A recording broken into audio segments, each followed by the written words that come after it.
Thank you. Got it right this year.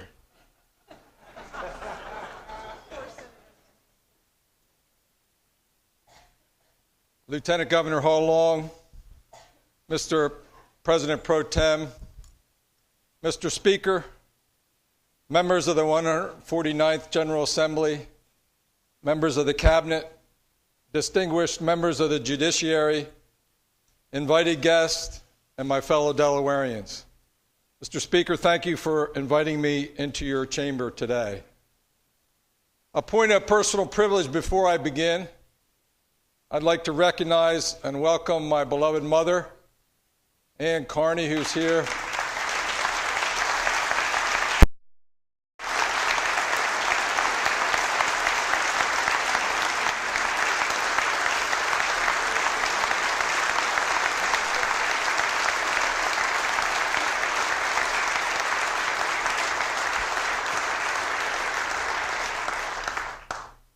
Pretty good for 86 years old and 9 children. She's here with my brother Mike, my sister Liz, and her husband Brendan O'Neill are here somewhere over in this corner. Special thank you to my wife Tracy for being here today and for all she's doing for our state.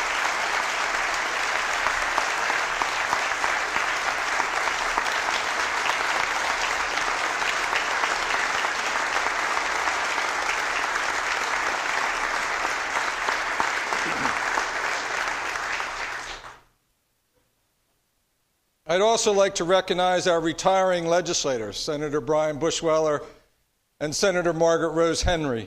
We're certainly going to miss you. You've done a tremendous job working for the good of our state. Senator Margaret Rose Henry and Senator Bushweller.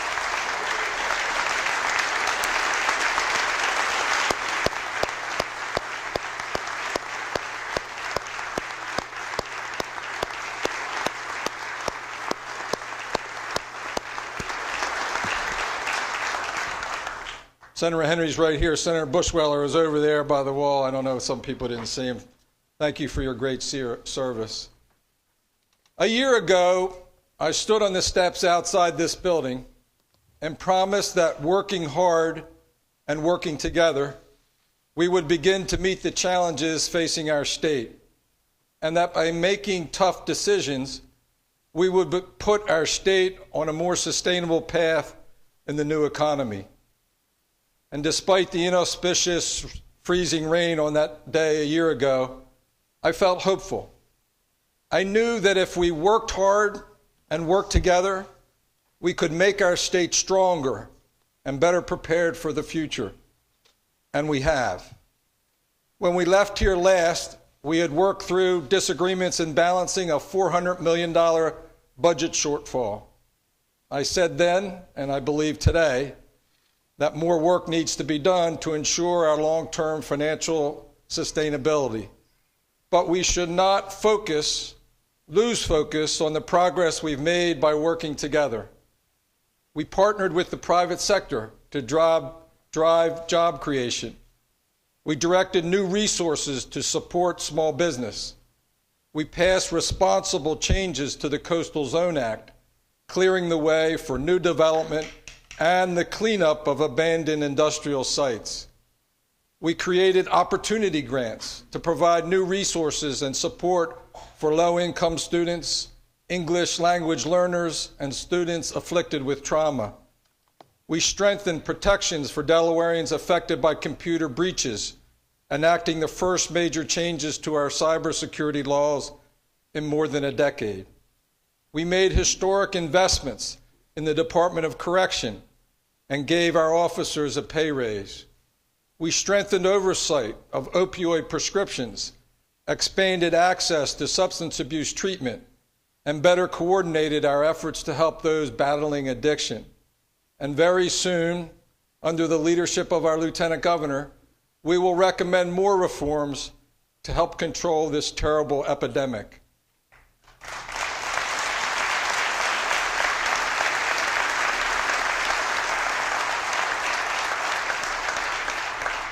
It is because of all this work that we did together, that I can tell you this: the state of our state is strong and getting stronger.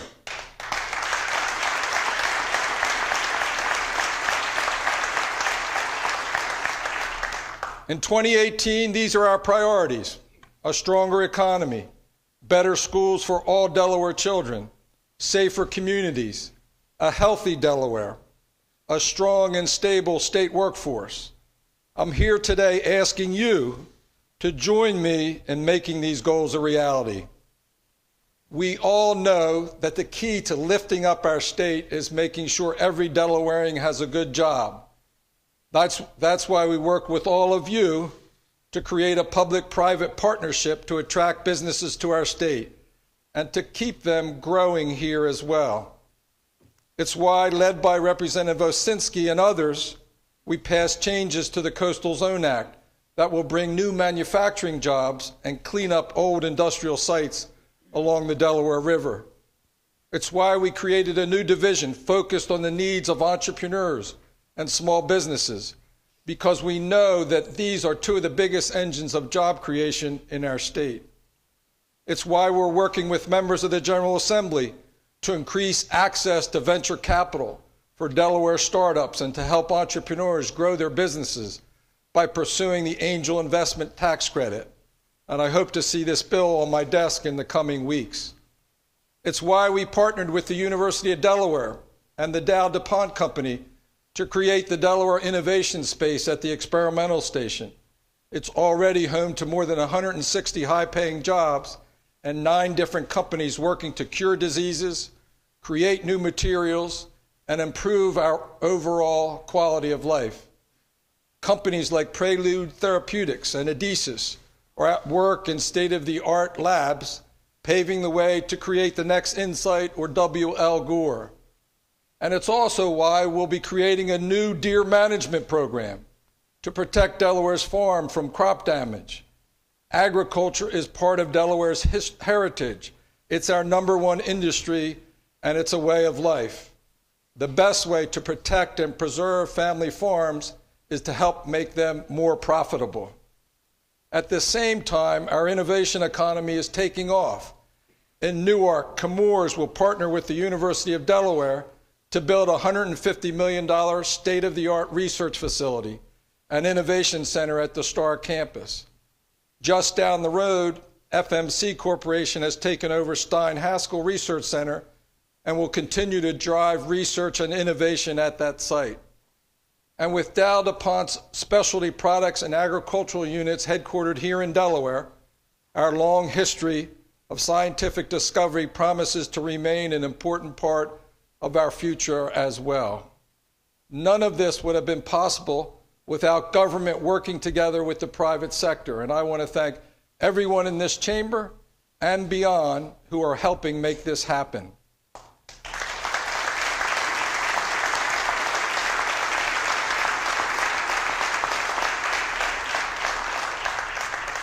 When employers are deciding where to locate, we know that the #1 thing they're looking for is a highly skilled workforce. And the states with the strongest workforce are the ones that will win in the years ahead. That's why we're working to strengthen the Pathways program in our schools, to connect more students with externships and on-the-job training that will lead to a full-time job. That's why we're investing in our institutions of higher education, particularly Delaware Tech, so students graduate ready to enter the workforce. That's why we need to support programs like Zip Code Wilmington that transform students into skilled IT workers in a matter of months. That's why we've reorganized the Department of Education into one focused on supporting teachers in the classroom, because teachers spend more time than anyone with the workforce of tomorrow. Investing in our workforce will pay dividends for generations to come. Join me in making this a high priority.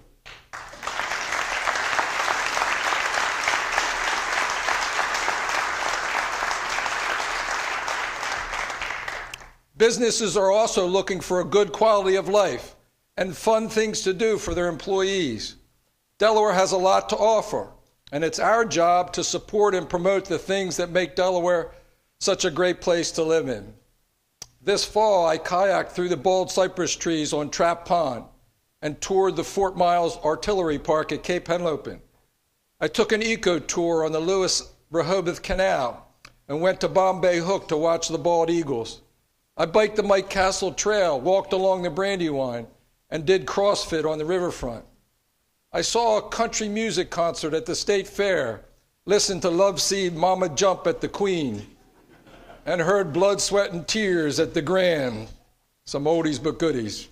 I had beers at the Bellefonte Brewery in Marshallton, the Mispillion River Brewery in Milford, and a glass of wine at Harvest Ridge in Marydale. I visited the John Dickinson Plantation, the George Reed House in Newcastle, and the Kalmar Nickel. And I even had time to stop by a Blue Rocks game in the Wilmington riverfront. I ate crab cakes in Lipsick, had sushi in Dover, and ice cream at the UD Creamery on Market Street in Wilmington. I toured the downtown development districts in Milford, Laurel, Seaford, and Wilmington, and saw the really exciting things that each town is doing to bring new energy and business to their downtowns. And as a lifelong Delawarean, I can tell you, there has never been a better time to live and work and raise a family in our great state.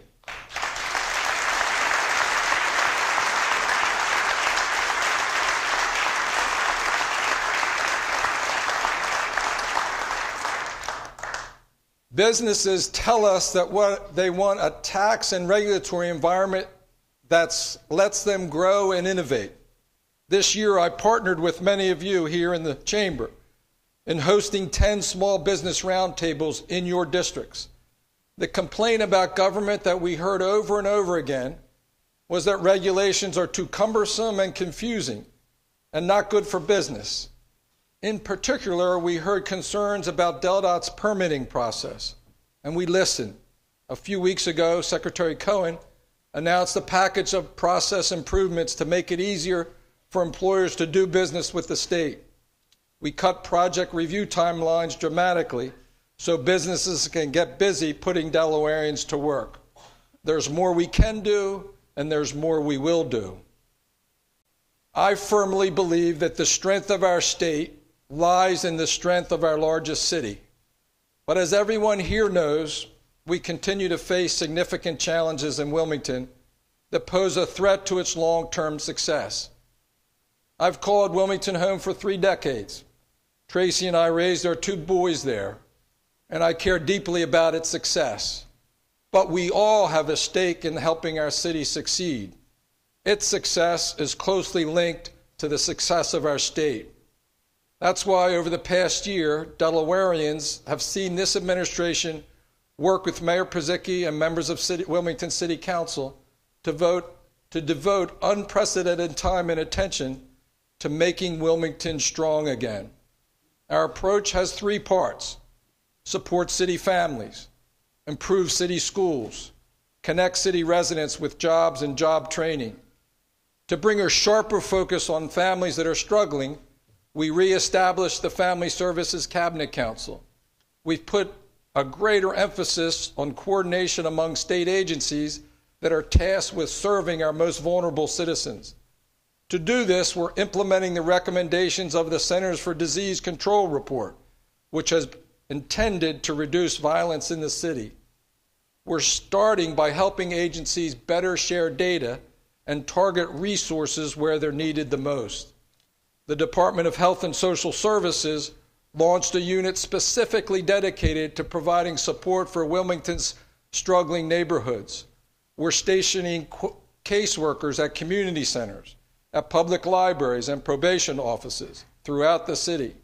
Our probation and parole officers are working arm in arm with Wilmington police officers on Operation Safe Streets.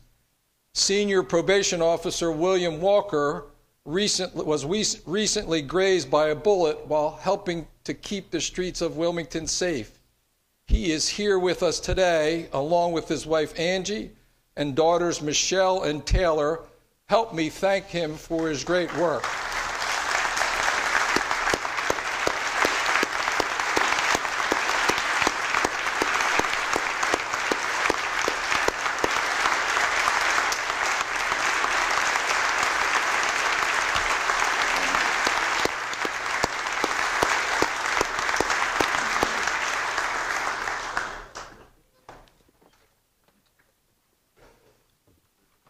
Of course, our greatest obligation in Wilmington is to our children. Already we have taken steps that I believe will help our efforts in all city schools and schools across our state.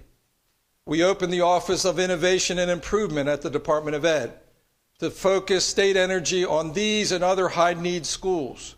We created opportunity grants to serve disadvantaged students, not just in Wilmington, but across the state. We put basic needs closets in schools in all 3 counties so students can have access to hygiene products, school supplies, and winter clothing in a dignified way. Christina's school district's portion of the city schools, Bayard, Stubbs, Bancroft, Palmer, and Pulaski, are in need of our help the most. So for the past 6 months, we've been trying to form a partnership with the district to lift up our city children. The state has offered Christina support for smaller class sizes, more professional development for teachers, critical capital upgrades, an early learning center, and parent supports. We're working with the Christina community to come up with ideas for using the existing school buildings in a way that is better for the children. This may be the most difficult thing we do during this administration, and it is clearly the most important. Next week, I'll be coming to you with a budget request to help us with these efforts, and I'll be asking for your support. In addition to our efforts to help our city schools, we've been working to provide stable environments for these children by helping their parents find jobs. The work we are doing to expand the Port of Wilmington is a critical piece of our plan, both for the city and to create blue-collar jobs for Delawareans statewide. Every month, hundreds of people, many from the city, show up at the Longshoremen's Hall in Southbridge looking for work. But the port is at a real crossroads. It needs to grow and change in order to survive. In the weeks ahead, we will present a plan for a new public-private partnership that holds the promise of significant new investments at the port. The plan will include a new port facility at Edgemoor and expanded job opportunities in the years to come. These good-paying jobs stabilize families and the neighborhoods where they live. Creating more port jobs is key to the economic success of our state. We can't undo decades of distress in Wilmington in a single year, but working with the mayor and city leaders, we're determined to turn the ship around. This year has been a good start. Let's work together to make Wilmington strong again.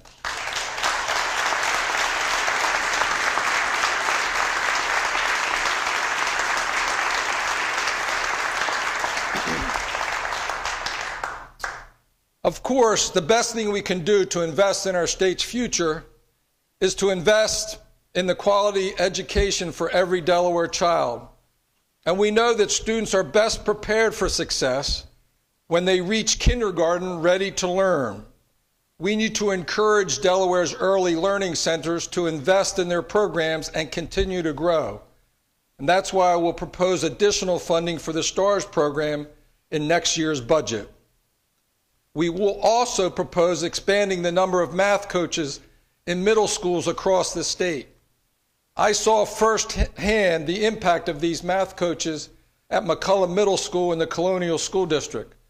Math proficiency is critical in today's workforce, and I'm committed to ensuring more of our educators get this type of support. Working with you last year, we created the Opportunity Grants program to provide new resources to students who need it most. We reached thousands of students across 13 schools last year. Next week, we will be proposing additional funding for opportunity grants that will more than triple the number of schools receiving this support. Schools could use this funding for things like after-school programs, reading interventions, or other resources to help students and teachers be successful. We want to target the resources towards schools like North Georgetown Elementary. There, I recently saw an amazing teacher, Maria Hazard. She works hard every day to help a group of Spanish-speaking children move one step closer to becoming our state's next doctors, lawyers, and teachers. Maria is here with us today. Let's thank her and her colleagues for their tremendous work.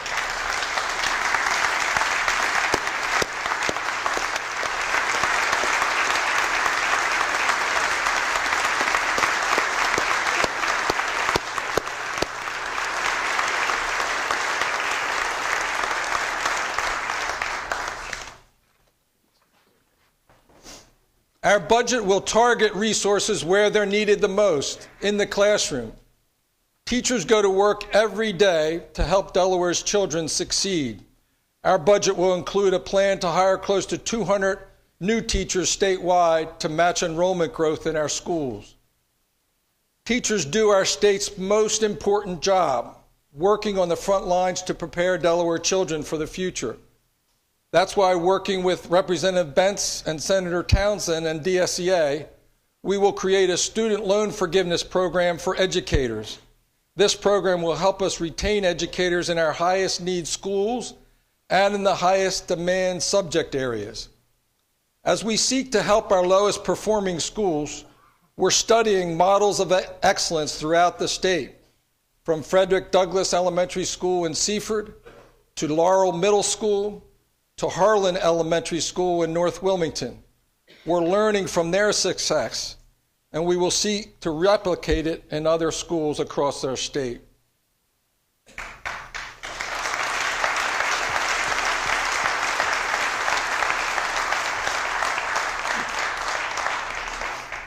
My wife Tracy has been hard at work as our state's First Lady, focusing on the needs of our state's children. She secured a generous grant from Casey Family Programs to support partnerships that will give Delaware's children a better chance to succeed. Paul DiLorenzo from Casey is here with us today. Thank you, Paul, for your support.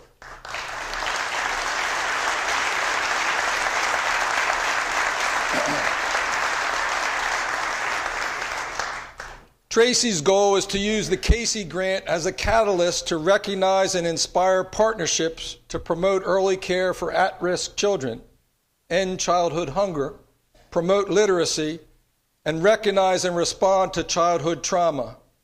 The idea is that no one agency, government or otherwise, can do it alone. Thank you, Tracy, for working to make a difference for Delaware children.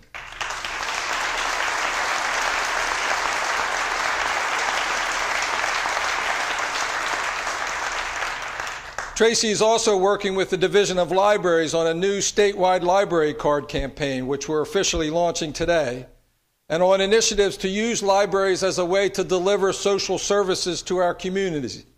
We've seen a great example of the potential for this in the opening of the incredible multifunctional library on Route 9 in Newcastle. Thank you, Representative J.J. Johnson and all the others who made this incredible facility possible.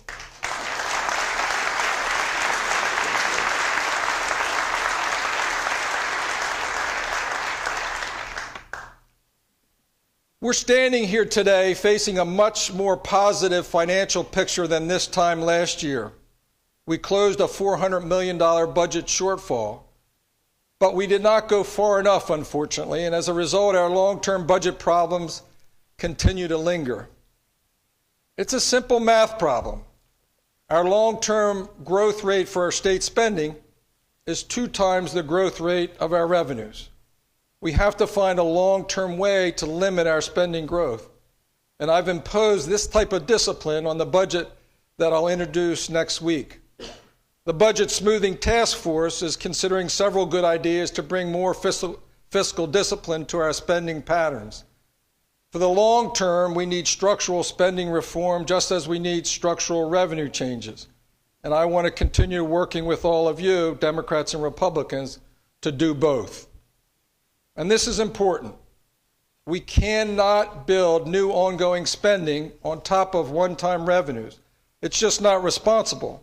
And we can't allow it no matter how compelling the cause is, and there are so many here.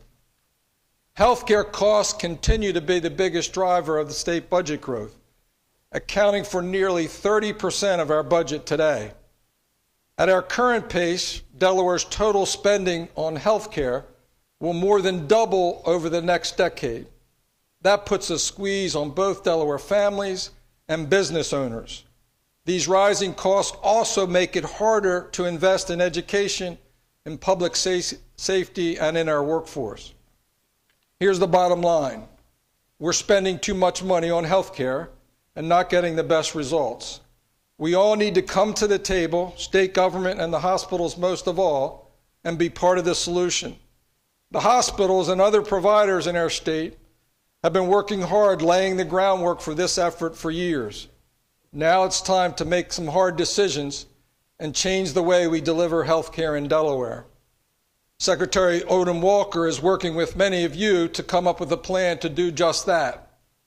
If there's any place we can do this, it's here in the state of Delaware.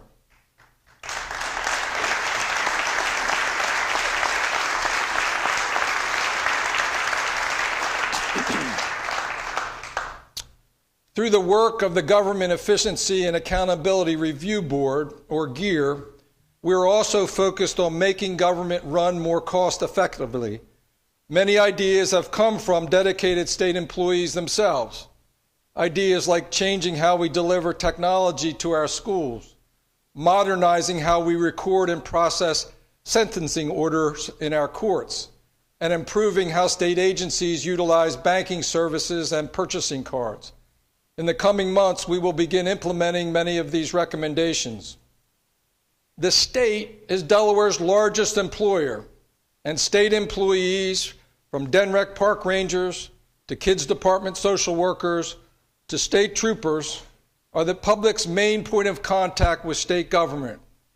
Here with us today, we have members of the Delaware National Guard, First Lieutenant Michael Kerr and Master Sergeant Laurie Fries, who deployed here at home and overseas, missing time with their loved ones for the sake of their state and their country. Thank you both for your service to our country.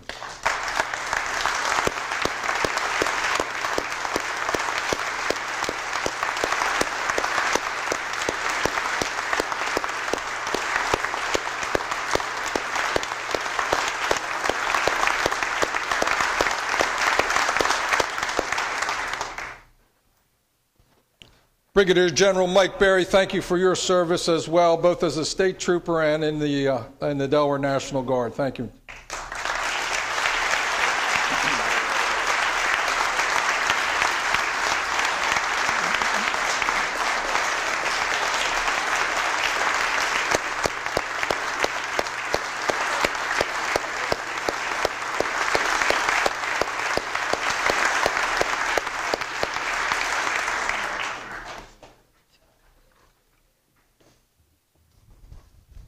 We need to invest in state employees and treat them like the professional, dedicated workers they are. And while we're on this topic, I'd like to acknowledge everyone in this building's favorite state employee, Bernard Brady.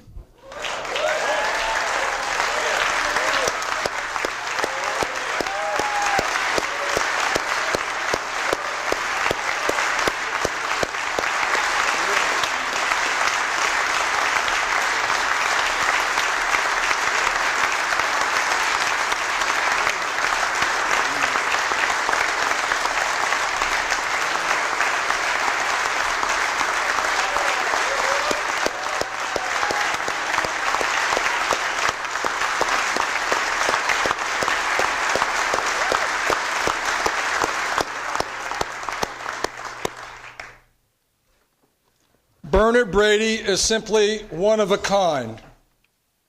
He's beloved by everyone in this building. He's done incredible public service.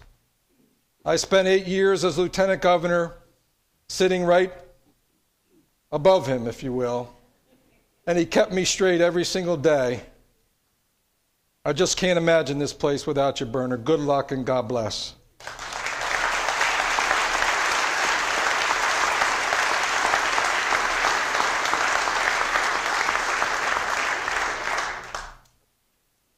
As an initial step toward investing in our workforce, last week I announced my support for paid parental leave for all state employees. This is the right thing to do for our workers and for their children.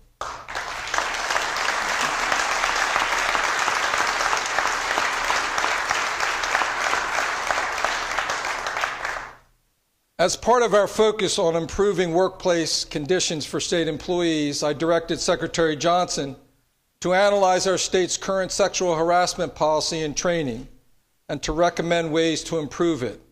In the coming weeks, we will announce a series of changes to ensure that no state employee is made to feel uncomfortable or threatened at work.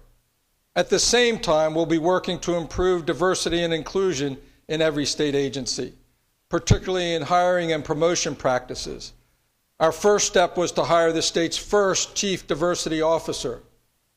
State employees deserve to work in spaces that are clean and well maintained. Unfortunately, many state buildings have fallen into disrepair, are poorly lit, and are in need of a little TLC. I will be proposing money in my budget to invest in our facilities, to increase productivity, and give our employees a happier place to work. And finally,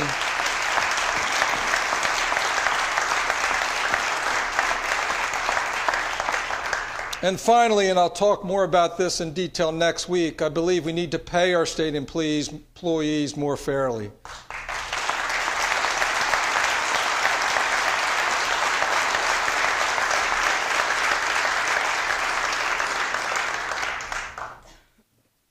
Nowhere have we made more investments in our state employees than in the Department of Correction. 15 days into my administration last year, the hostage incident at James T. Vaughn took the life of Lieutenant Stephen Floyd and stole a sense of security from the thousands of correctional officers who go to work every day throughout our system. We have been working every day since February 2nd to make our prisons safer and to address the conditions that contributed to this terrible tragedy. Based on the independent review team's recommendations, we reached an agreement to increase salaries for Delaware correctional officers. We have implemented significant investments in equipment, recruitment, technology, and training at the Department of Correction. And we're installing cameras at James T. Vaughn and other correctional facilities as we speak. I made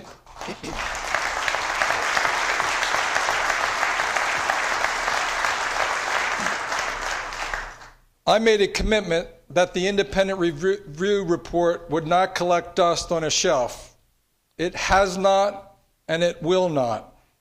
Changes will continue in 2018, led by Commissioner Phelps and with the guidance of a special assistant we appointed to make sure this work gets done quickly and well. As I've traveled the state over the past year, I've met countless Delawareans who are working hard and working together to make life better for their neighbors. The National Guardsmen, DEMA, and DelDOT employees who deployed at a moment's notice to Puerto Rico and Texas and Florida, and who work around the clock in snowstorms to keep us safe. Maria Hazard, the teacher at North Georgetown, who holds our state's future in her hands. The grandmother I met knocking doors on Oak Street in Wilmington, who makes sure her grandkids do their homework each night and get to Pulaski Elementary School safely in the morning. Probation Officer Walker, who puts his life on the line to keep our neighbors safe. These men and women are my North Star. They make hard decisions every day in order to make life easier and better for somebody else. They expect us to do the same. They've put their trust in us, and we cannot let them down. This past year, we were faced with our fair share of challenges, but they did not shake our resolve to get things done, and they will not going forward. We're not always going to agree on the solutions, but we can all agree on the goals: to make our economy stronger, our healthcare system more effective, our communities safer, our state workforce strong and stable, our children more ready to compete for the future. Working hard and working together, we can and we will get this done. Thank you. God bless you. God bless the state of Delaware, and God bless our great United States of America.